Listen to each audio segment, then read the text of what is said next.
La voiture derrière moi est censée être la Sportage électrique. Voici la nouvelle Kia EV5. Le nouveau SUV électrique, et vous la voyez ici avec sa présence imposante en noir. Et aujourd'hui, on est en Corée pour vous, là où cette voiture est fabriquée, pour découvrir l'extérieur, l'intérieur et la conduite. Est-ce que celle-ci peut réellement convaincre les clients actuels du Kia Sportage de franchir le pas vers l'électrique dès maintenant? On va le découvrir avec Thomas sur AutoGFuel en 4K, plein écran et en intégralité. On part sur la Kia EV5 avec cette calandre fermée. Look très marqué, beaucoup de jeux de signatures lumineuses ici, horizontaux, et ce motif carte étoilée qu'il y a à l'avant. On a un Sportage vraiment compact, dimension comparable, 4,61 mètres, soit 182 pouces. Jantes 19 pouces noirs ici dans ce cas, parce que c'est la version sportive GT. Sinon, on commence à 18 pouces et la batterie fait 81 kWh. Vous avez la trappe de charge à l'avant-côté passager, AC 11 kW, DC 150 kW en pic et on passe de 10 à 80 en 30 minutes. C'est un réseau bord 400 volts, donc contrairement à l'EV6. Qui a 800 volts et charge plus vite. Celle-ci charge plus lentement. Par contre, c'est le véhicule plus grand, plus de coffre. Donc ici, c'est la version plus familiale. Et comme je l'ai dit, le frère direct du Sportage, mais en version électrique. Et on dirait aussi une Kia EV9 en plus petit, jusque dans le Syncto. Plus tard, il y aura aussi des versions à 4 roues motrices. Pour l'instant, traction avant, 280 chevaux, 0 à 100 km par heure en 8,4 secondes, 1,2 tonnes de remorquage.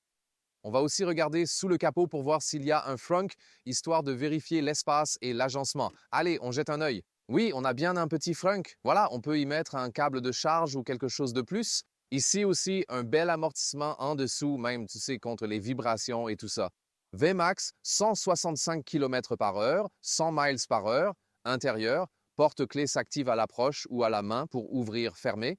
Les poignées se déploient puis restent manuelles, fermeture. Solide. Et solide ici aussi à l'arrière. L'intérieur des portes, la partie haute est, disons que ce n'est pas super mou quand tu appuies, mais la surface est sympa. Ça a l'air chouette et agréable au toucher. Nouvelle surface ici, un peu plus souple. Belle poignée de porte intégrée, j'adore ça ici.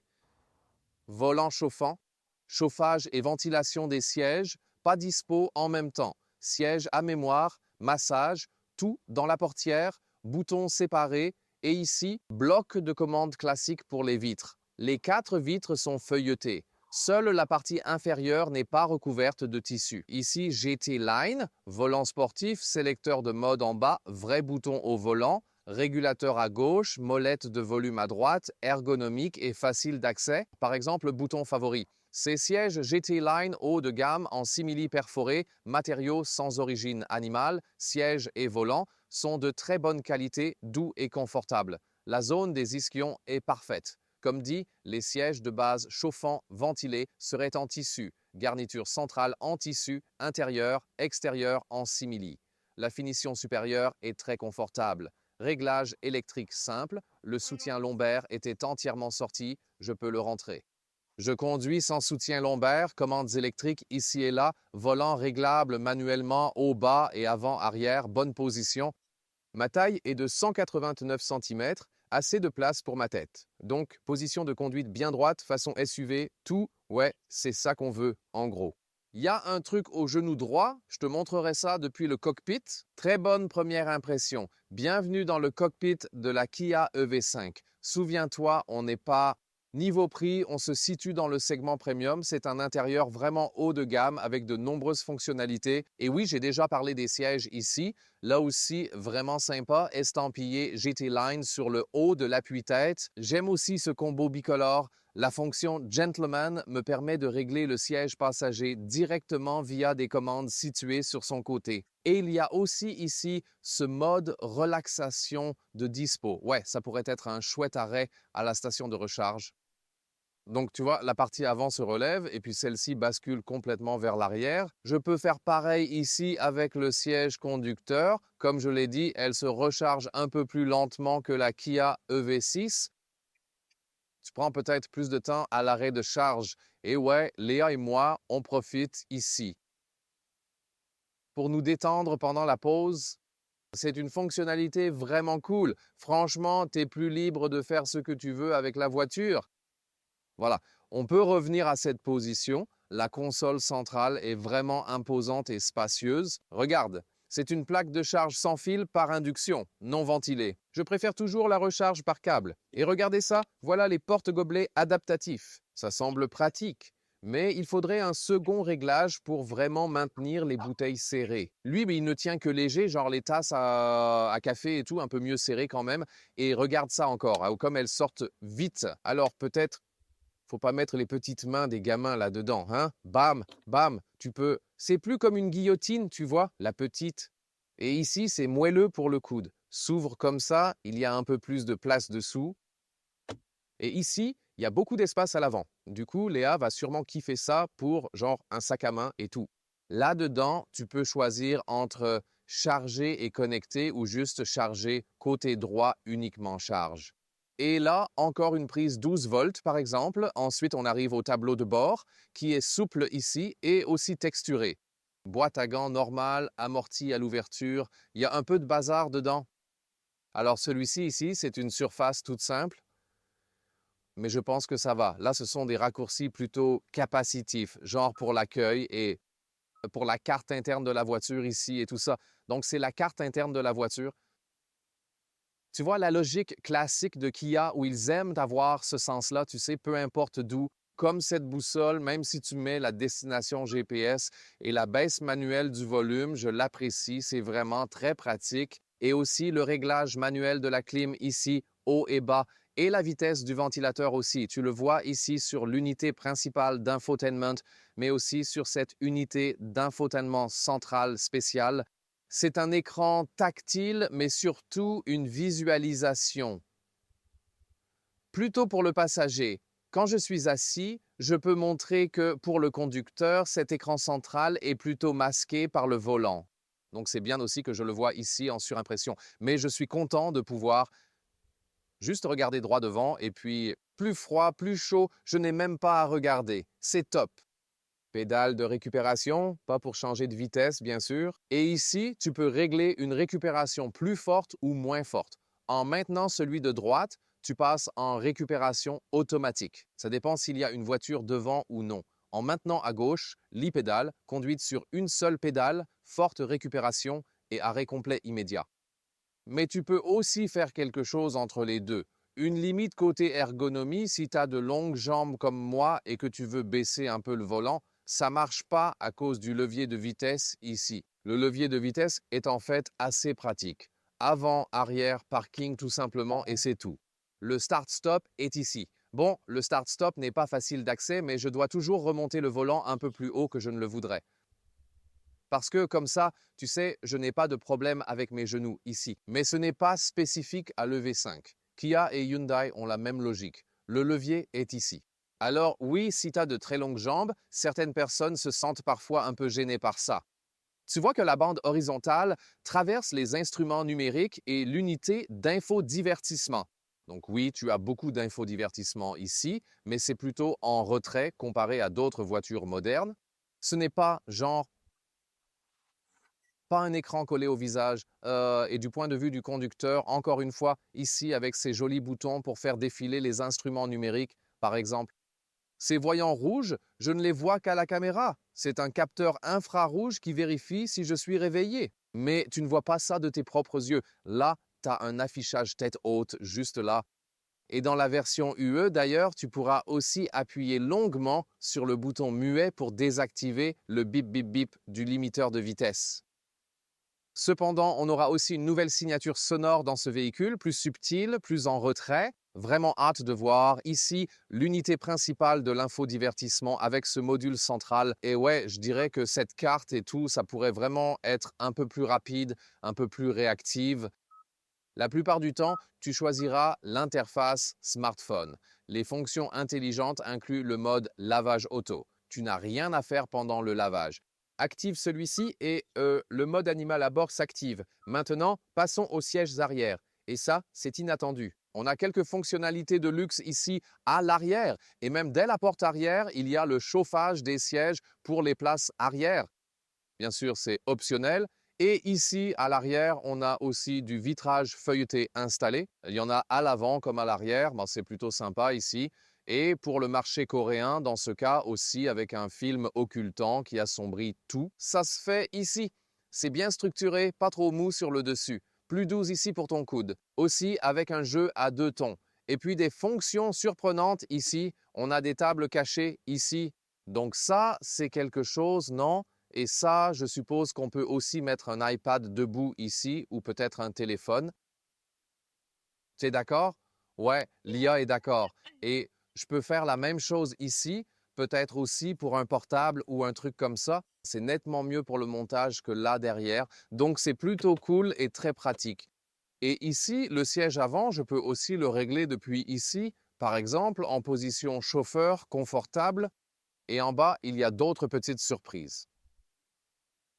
La clim est bien manuelle et facile à lire. Et ensuite, on peut tirer ça ici et avoir un autre rangement à l'arrière. C'est plutôt cool en fait. C'est aussi chaud à cause du module de climatisation. Intéressant. Voilà. Et même le plancher, la plateforme EV, et comme c'est un SUV, vous n'avez pas le souci d'avoir les pieds trop hauts, ce qui est bien plus confortable. Vous savez, ça pose parfois problème. En fait, c'est vraiment toujours le cas dans les berlines électriques. Et ensuite, je peux rabattre celui-ci en position plutôt allongée ou en position plus droite pour charger. En fait, ce qui est le plus confortable pour conduire, c'est sans doute une position située quelque part entre les deux. Ouais, ça doit être le plus confortable au quotidien. Le simili-cuir perforé est vraiment très doux, confortable aussi à l'arrière, isofix de chaque côté. Et ensuite, on peut rabattre ça ici. Et là, c'est comme un autre emplacement pour gobelet, pratique pour les boissons. Vous pouvez aussi l'enlever, mais il n'est pas modulable. Une trappe à ski est dispo. Vous pouvez aussi l'abaisser d'ici. L'espace ici, comme je l'ai dit, est très confortable pour s'asseoir droit grâce aux matériaux. Il reste de la place pour les jambes. C'est avec la table, tu sais, donc sans elle, tu aurais beaucoup plus d'espace. Et là, hauteur sous ma tête, ok. On trouve ici un toit panoramique. On voit bien. Là aussi, c'est un toit panoramique qu'on peut ouvrir pour laisser entrer de l'air frais et ventiler l'habitacle. On voit ça rarement aujourd'hui sur les voitures électriques. Et quand il fait très très ensoleillé et chaud, on peut aussi tirer ce store ici. Et ça va en fait assez vite aussi. Parfois, c'est comme bon, on se voit dans l'heure qui vient. Et puis voilà, tu sais, ça disparaît en un rien de temps, c'est parti. Mais ici, c'est assez rapide. Donc, la question c'est quelle boîte est précisément concernée au juste? Là, pas coché à l'arrière non plus, même des chargeurs USB-C au dos des sièges. Alors, ils ont tout prévu ici. Passons au coffre. 570 litres et c'est un des gros avantages par rapport à l'EV6. Alors, regardons celui-ci. Il y aurait aussi une cache absente sur ce véhicule aujourd'hui, mais visible ici, c'est l'emplacement du couvercle enroulable. Ici, 1 m 40 pouces de large au point le plus bas. Ici, longueur, 35 pouces, environ 90 cm. Hauteur et longueur varient. D'abord ici, juste en dessous, il y a encore plus de place et vous pouvez aussi le sortir complètement. Ou vous pouvez le déplacer comme ça en position basse et voilà, c'est fait. Donc maintenant, on est bien en position basse. Et puis on a, waouh, regardez ça ici, hauteur de 34 pouces ou 4,27 cm. Très utilisable. Ici, on voit la différence, position droite, plus d'espace pour les bagages, top tether derrière. Ici, la banquette est tout au fond. En réalité, elle se situe plutôt quelque part entre les deux positions en pratique. Et ce qui est cool, c'est qu'on a même un déverrouillage à distance ici. On va à droite puis à gauche. Je veux dire, c'est là que la qualité pourrait être vraiment un peu meilleure. C'est peut-être la seule chose qu'on a trouvée ici à l'intérieur. Et puis voyons celui-ci et celui-là.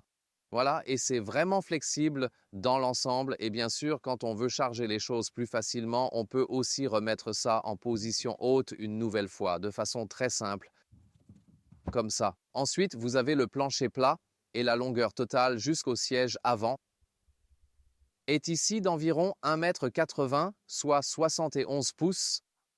Je suis vraiment content du coffre ici et vous avez encore plus d'accessoires ici, par exemple des points où vous pouvez, vous savez, attacher quelque chose en plus. Vous pouvez aussi le régler sur différents crans ici, trop bonnes idées. Et là, il y a même une vraie prise électrique à l'intérieur du camion. Ça ressemble toujours à un petit smiley et on commence à rouler avec la Kia EV5, le nouveau SUV électrique.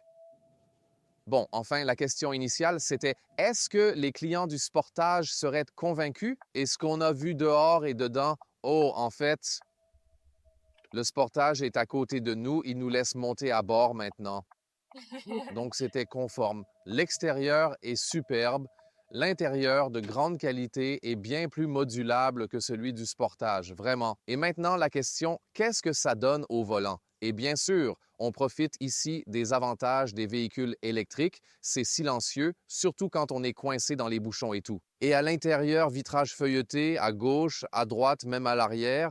Du coup, c'est vraiment, vraiment silencieux ici. Si vous voulez encore plus de silence sur l'autoroute, fermez aussi le store du toit afin de réduire encore un peu le bruit ambiant. Alors ici, je peux déjà vous montrer que quand j'appuie et que je relâche la pédale de gauche, l'e-pédale ici. Conduite complète en une pédale, il s'arrête net, forte récupération. Et je peux aussi, vous savez, la désactiver ou maintenir la pédale droite, ce serait la récupération auto. Donc, dans ce cas-là, il y a une voiture devant nous. Du coup, elle s'arrête aussi en mode auto. Ou si vous ne voulez pas ça, si vous préférez tout faire en manuel, vous mettez par exemple le niveau 0 et là, il continuerait juste à rouler jusqu'à ce que vous l'annuliez vous-même avec le frein.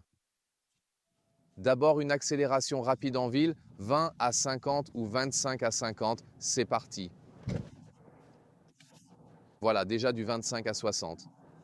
Pour l'instant, version traction avant. La transmission intégrale viendra plus tard. Même comme ça, c'est largement suffisant dans la plupart des cas. En mode sport, c'était assez marrant d'ailleurs, les renforts latéraux des sièges se serrent aussi.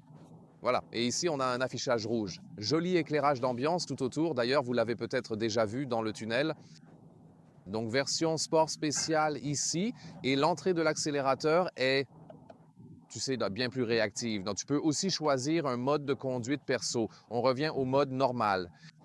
Et la suspension et la direction, paraît-il, sont un peu plus souples ici pour le marché coréen. Ça dépend donc de la vraie différence. On verra ça plus tard quand on le comparera. Pour certains, ça pourrait être davantage. Pour certains, ça pourrait être moins.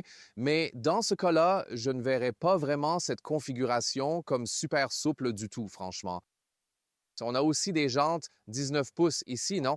Donc, 18 pouces pour plus de confort, 19 pour la finition GT et pour un rendu encore plus sportif et dynamique, vraiment sympa. Mais je dois dire, il est déjà assez ferme. On va maintenant rouler un peu plus vite, histoire de le pousser un peu davantage. Je vais prendre cette autoroute en ville. Et ici, il n'y a pas de zone morte, donc le volant réagit bien. Je ne le trouve pas non plus trop souple. On va retenter à nouveau en mode sport. Peut-être un peu plus de retour que dans la direction. Ouais, mais je pense que dans l'ensemble, c'est bien. Allez, passons à ce changement de voie. Ouais, la voiture ne bouge pas du tout. Comme vous avez ces SUV électriques, le centre de gravité est vraiment, vraiment bas. Ça veut dire que vous n'avez pas autant de secousses, vous savez. Donc oui, d'un côté, l'inconvénient des VE, c'est qu'ils sont généralement bien plus lourds. Mais en contrepartie, le centre de gravité est bas. C'est encore une bonne chose. Là, on a aussi l'intégration du détecteur d'angle mort dans les instruments. Chaque fois que je tourne à gauche ou que je mets le clignotant, il y a aussi cet angle mort supplémentaire, mais aussi ce triangle dans le rétroviseur latéral. En gros, une visualisation des deux angles morts. Quand j'actionne le clignotant droit, qu'il apparaisse bien ici à droite, et ce sera vraiment intéressant d'en savoir plus sur l'expérience sonore.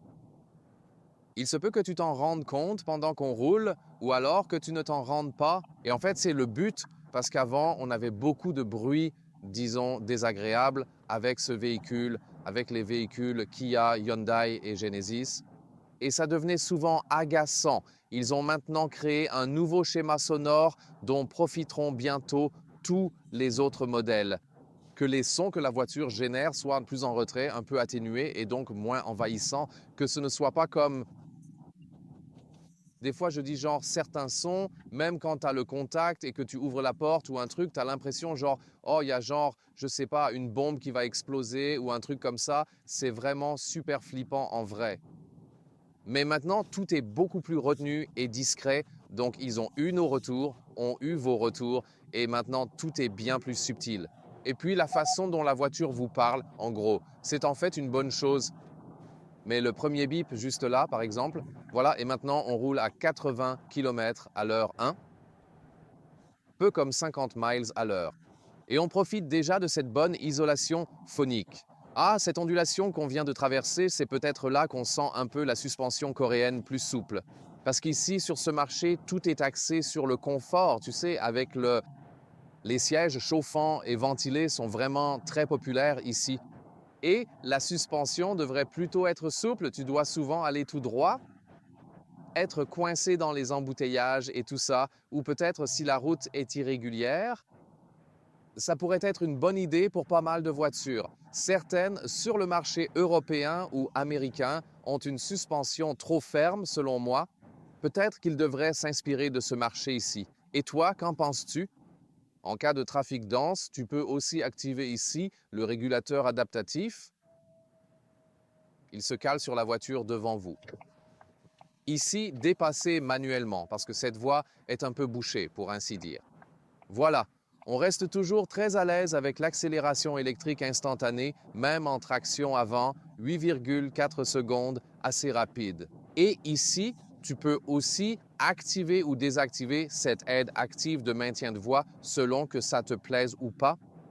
Voilà, on va voir si la voiture reste dans la voie, si elle fait genre des corrections et augmente aussi la vitesse ici avec le pouce gauche. Si tu le maintiens, ça fait des sauts d'environ 10 km par heure vers le haut ou vers le bas. Et un simple clic, c'est un pas d'1 km par heure. Et donc, encore une fois, le Sportage, il est aussi très populaire ici sur le marché coréen. Ils préfèrent nettement les versions plus grandes, comme le Sorento qui se trouve juste là-bas. Même chose pour le Santa Fe et le Tucson, c'est la version plus grande, le Santa Fe, qui se vend le plus souvent. C'est toujours curieux à remarquer. Pour l'instant, le régulateur de vitesse ici fait du bon boulot. Alors, bonne accélération, bon freinage et comment la voiture reste dans sa voie, en douceur. Et ouais, je peux le redire, ça. Ressemble à la nouvelle Kia. Ils visent un positionnement plus haut de gamme, plus de confort et plein d'options. Wow, wow, wow, wow, wow, wow, ça commence à devenir intéressant ce trafic et les gens qui se rabattent dans les voies. Ouais, c'est à peu près la folie du trafic ici à Séoul. Les gens qui vivent à Séoul pourraient confirmer ça. On se sent toujours vif et réactif avec ce moteur électrique, même si tu roules comme avec un SUV de bonne taille, on va dire ça. Et on a récemment pris en main le restylage du Kia Sportage. On en revient à la question initiale. Et vu que l'on a ce calme, mais en même temps cette accélération instantanée, ça donne une sensation de conduite plus haut de gamme que le Kia Sportage. Le Sportage n'a peut-être pas non plus, genre, disons, les moteurs les plus émotionnels, pour ainsi dire. Donc celle-ci, là, elle vous aide vraiment à avoir une expérience de conduite bien plus sophistiquée, c'est certain. Pour certains, le vrai problème, c'est l'absence, à l'heure actuelle, d'une infrastructure de recharge adéquate, bien sûr. Pour moi, c'est toujours le problème principal pour les gens qui, vous savez, veulent peut-être passer d'une voiture thermique à une voiture électrique. Mais tout ce que vit le client hors infrastructure de recharge, on doit admettre qu'ici, on a la meilleure voiture. L'habitacle et l'expérience de conduite avec le V5, si on la compare au Sportage, c'est déjà une constatation vraiment très intéressante. Quand on l'a vu ici, je suis pas sûr, genre, il y a 20-30 secondes, il y a eu une intervention du volant qui était peut-être un peu trop forte, mais dans l'ensemble, je trouve que ces systèmes d'aide ont fait un boulot correct. Oh, je viens juste de voir cette Porsche Taycan bleu bébé. Porsche est aussi présent ici en Corée. C'est donc l'un des plus grands marchés, même si en population, ce n'est pas. Un marché énorme, c'est important, mais sûrement pas l'un des plus grands au niveau mondial en termes de population ni en taille. Mais Porsche est vraiment célèbre ici quand il s'agit des voitures étrangères. Et bien sûr, la Tesla Model Y et la Mercedes classe E sont aussi des véhicules non coréens très populaires ici. À part ça, si on regarde la route, la domination de Hyundai Kia ici et la forte présence de Genesis sont vraiment marquées. Beaucoup de voitures locales sont utilisées ici, très populaires. Pour la suspension et les jantes 19 pouces, le réglage me paraît correct. J'ai hâte de voir si la version européenne sera plus sûre ou autre. Mais aussi quand tu sais, un truc comme des plaques un peu glissantes sur la route ou ici ces plaques d'égout, c'est quand même OK. Le 18 pouces, ben ça, c'est plus confortable. Là, tu es bien. Ici, quand on est comme ça, c'est vraiment raide. Ça a l'air assez drôle, probablement aussi à la caméra, et puis c'est tellement simple avec le V aussi dans ces situations, parce que tu n'as pas le moteur qui fait genre comme ça, du coup on peut rester tranquille et se concentrer sur la manœuvre. Et bien sûr, avec une boîte manuelle, il faut travailler l'embrayage. Ici c'est tellement simple, tu peux t'arrêter n'importe où et repartir tout en douceur, donc globalement c'est une conduite très facile et détendue. Voilà, je le résumerai exactement comme ça, sans hésiter, et je le pense vraiment. Le véhicule très fluide, renforce l'ambiance premium. Le système de caméra affiche la vue. On peut regarder derrière ou devant. C'est la caméra avant. Ici aussi, une visualisation vraiment intéressante offrant une vue drone depuis le dessus. C'est réalisé avec des caméras tout autour de la voiture pour que vous puissiez voir clairement ce que je fais. Première moyenne de conso, on roulait à 80 km par heure, soit environ 50 miles à l'heure sur l'autoroute. Et là, c'était 17 kWh par mile, 11 km, donc 3,6 miles par kWh. Ça donnerait une autonomie réelle à ces vitesses limitées. Tu sais, donc pas trop vite, pas d'autoroute, conduite urbaine et tout, d'environ 480 km, où ça fait environ 300 miles à peu près. Ouais, mais c'est genre la situation la plus idéale. Je veux dire, il ne fait pas trop chaud aujourd'hui. En ce moment, 7 degrés Celsius, donc assez froid. Mais c'était, tu sais, sans grande vitesse. Sur beaucoup de marchés asiatiques, c'est encore un chiffre réaliste. Tant de zones y sont très denses. De toute façon, tu ne peux pas rouler plus vite. Tu sais, sur l'autoroute allemande, des vitesses plus élevées, c'est un tout autre monde, c'est sûr. Prix de 46 000 € à 55 000 € si tu prends la GT Line, la full spec et tout ça comme prévu.